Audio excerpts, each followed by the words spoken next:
नमस्कार मित्रांनो, आज आपण शेतामध्ये आलोय. तर आज जांबाच्या झाडाची आपण कटाई करणार आहोत. तर चला बघूया आपण कशी कटाई करतो.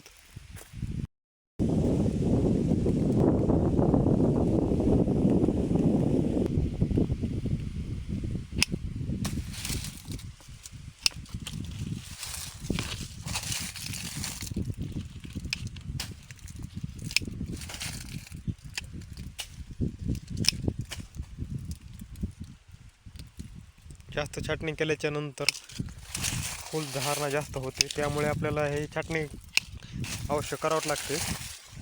बघू शकतात, आपण नाही छाटणी केली तर फुलंसुद्धा लागत नाहीत. तर बघू शकत नुसतं वाढलेलं दिसतं आपल्याला झाड, पण या कुठंसुद्धा फूल लागलेलं दिसत नाही. त्याच्यासाठी आपल्याला जास्तीत जास्त या झाडाची छाटणी करावी लागते.